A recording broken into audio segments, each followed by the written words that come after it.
News this morning. One of the things holding up Tom Brady's contract in Tampa is the notion of a physical. And the news we have is that the Bucs and Brady have agreed on a doctor in New York who can perform that physical. Again, there are still a few issues holding up the deal, but it does feel as much as anything as a formality. No expectation that the deal will not get done.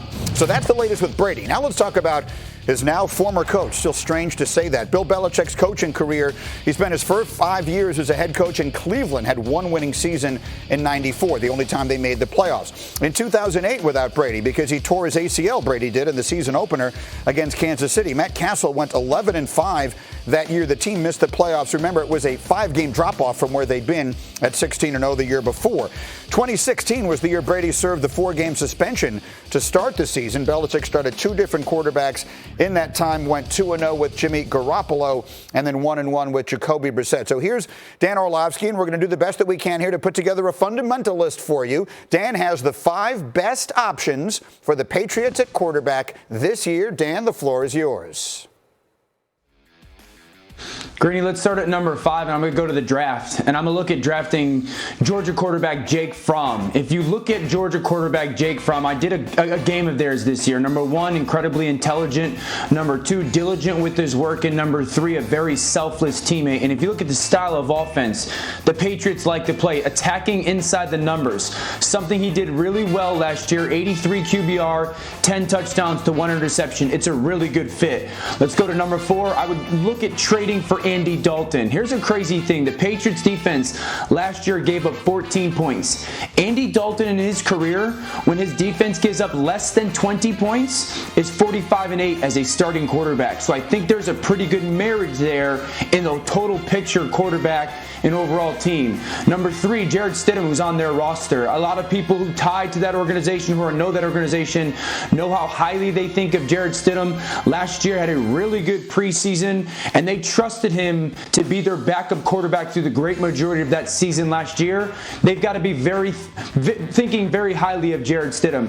Number 2, I want to call the Miami Dolphins. I want to say, where are you with Josh Rosen? Now, the relationship with Brian Flores, their head coach there, and his tie to the Patriots might be something that, why didn't he play for you more? Why did you think Ryan Fitzpatrick was a better option? Is there something going on with Josh Rosen? But I still think highly enough of him where if he gets some really good coaching, he could be a good player in this league.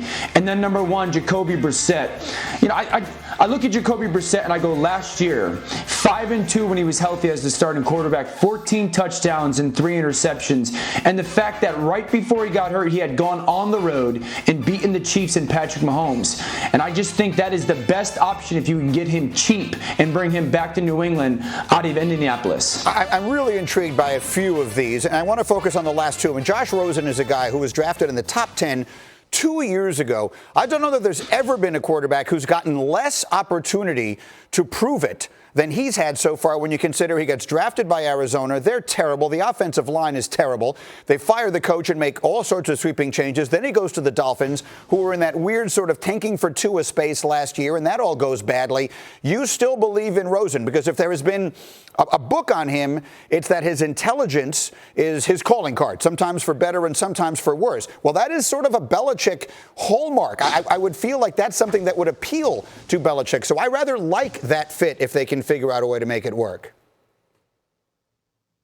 Yeah, and Greeny, I think that if you look at the way he's played, it's been in really difficult situations. I want to touch on the intelligence a little bit, though, because I've had some conversations with people who know Josh Rosen really well, and they rave about how smart he is, but there is the reality that he does not know football incredibly well. He has not been coached football-wise incredibly well. And it reminds me of when Jared Goff was young and I was with the Rams. Intelligent, but had not been coached football-wise incredibly well. When it comes to like protections and defenses and how to handle all that stuff, very raw talent. And I think that if Josh Rosen goes to New England and gets the type of coaching that New England is notorious for at that position, you can see him potentially take off as a player. And then, Swagoo, I want to bring you into the conversation here as well to talk about Brissett, because about halfway through this past season, to the point that Dan just made, we were talking about Jacoby Brissett and what a great job he had done stepping in for Andrew Luck and all that sort of thing. The question I would have is, Why are the Colts giving up on him? Why would they decide to go out and sign an aging quarterback like Rivers, who many people feel is well past his prime, if Brissett was as good as some of us, including myself, might think he is? What is the deal there? I believe familiarity breeds comfort. And I think Indianapolis did what was comfortable as opposed to sticking through with Jacoby Brissett and seeing what he could evolve into. He was there to replace Andrew Luck when things weren't looking up, and he was able to have some success. And obviously we've lamented about the injury and how he looked after that and how he looked previous to that. This to me was one of the ones where you say, have they given up on a guy that potentially could become a really good quarterback in this league? And when you look at it, you sign Phillip Rivers to a 1 year, $25 million deal. I think just the comfortability. It's Phillip Rivers. He's been playing for a long time. They just got comfortable and kind of gave up on Jacoby. Yeah, that to me is the part of it that I find confusing, because, Dan, I agree with you. It seems maybe that familiarity in New England will be a plus on that side. In the end, I got 10 seconds for you, Orlovsky. Which do you think is the likeliest of these five that is the starter week 1 for the Patriots? I think Jacoby Brissett. I think Indy's willing to move on him, and I think the Patriots can go get him. All right, we'll see. And they would have him and then Stidham on the roster and see where it goes. Guys, stay with me. Coming up today, 2-hour Sports Center special. College basketball's greatest of all time, revealing the top 64 men's and women's players ever. You'll have Reese Davis with Seth Greenberg and Jay Billis and Jay Williams, Rebecca Lobo, LaFonso Ellis, Dickie V take you through each reason. And then it'll be up to you, the fans, to vote on who moves on. Starts tonight, 7 Eastern on ESPN and the ESPN app.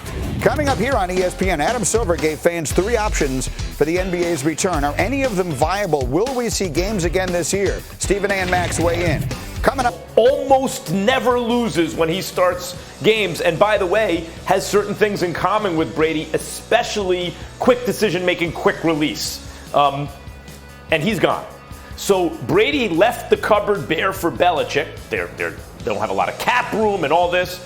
At the same time, Brady parachutes into a really, really good situation offensively. And so in the short term, it has the chance to look bad for Belichick. Of course, Belichick's a coach. He can coach for years and years and years. He's changed with the times. So over the long haul, it'll look good for Belichick, I suspect.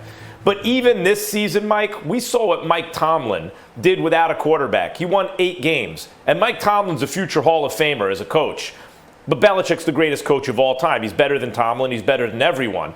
So if Tomlin can go 8-8, I suspect Belichick, even if it's Stidham or some makeshift kind of quarterback situation, Belichick can win double digits. He won 11 games with Matt Castle. What do you think is the best scenario? Dan Orlovsky just ran through a couple of the options. You mentioned Stidham. He mentioned Josh Rosen. He mentioned Jacoby Brissett. Guys like Jameis Winston and Cam Newton are still out there. What do you think is Belichick's best bet this year? I wonder if Stafford's available still, because Detroit won 3 games. People can say whatever they want about, well, Detroit really wants to win this year, and they always seem to want to win. Stafford has elite talent, but is underachieved compared to his talent, at least in terms of playoff success. And he is the most talented guy who maybe could be available. And I also would say that otherwise the model, the Brady model, the Garoppolo model, look at quarterbacks who process quickly and get rid of the ball quickly. That seems to be his quarterback of choice. All right, Max Kellerman, we will see you and Steve and company coming up in just a few minutes for First Take. Thank you, my man. That's coming up next here on ESPN. Meanwhile, let me finish up with Dan and Swagoo here. Dan, I know that you wanted to jump in when Marcus and I were talking about Brady and the notion of him being better off in the NFC, running away from the AFC. Some might describe it. What was it you wanted? What was the point you wanted to make there? Yeah, Greeny, I'm sitting here listening to Marcus talk, and he's talking about, like, no one's going to think about him. You always look at, like, somebody, and when they take the harder route, we look at it differently. Marcus, you live in Dallas, correct? Yes. When you go to New York, how do you get to New York, Marcus? I take a flight. First class, by the way. Why do you take a plane? Why do you take a plane? Because I can get there faster. because you can get there easier. It's the smarter thing to do. You don't run, you don't take a train, you don't ride your bicycle, you take a plane because it's the easier way to get to your destination. It doesn't make you softer, it doesn't make you weaker, it doesn't make you less competitive. It makes you smarter and more efficient. Tom Brady going to the NFC was smarter and more efficient. It doesn't make him anything less. All right, Swagoo, I would let you respond to that, but A, you've already had your chance to jump in, and B, I'm going to let you do something even more fun, okay? I'll give you the first crack at this. My friend and yours, Sarah Spain, posted this on Twitter last night. This is from a special. Channel 5, the NBC affiliate in Chicago last night, did a special about Michael Jordan returning to the NBA after he played baseball. And there was a shot of me. That is White Sox manager Gene Lamont. I was interviewing him and a group of others when Jordan was down there playing for the White Sox. I was 26 years old in that picture. Swagoo, go ahead. G, you look well moisturized. That's number one. You look like it's important. It's something important this dude is talking about. And man, I wish I would have knew you back then. It looked like you could go on a bender, brother. Dan? Well, first of all, I love your lettuce, Greeny. Your flow up top is outstanding. Second of all, I gotta imagine Mrs. Greeny's looking at this like, hey, get home, come on. And third of all, Marcus, I don't know if you can see me or if you got your glasses on, but I'm gonna do the Marcus Bears. You look good, brother. You look good, man. Yeah, that's about what I looked like when I met Mrs. Greeny, by the way. It was not long thereafter. I met Stace the year after Mrs. that Greeny picture wants you was to come taken. home, Greeny. It was fun. Anyway, Sarah, thank you very much for seeing that. Again, that was on the NBC affiliate in Chicago yesterday. Swagoo and Dan, thank you guys both so much for being there. And thank you all for getting up with us here. We will continue to try and bring you the sports news of the morning every single morning, the best we can here on ESPN. And it continues now. First Take is next.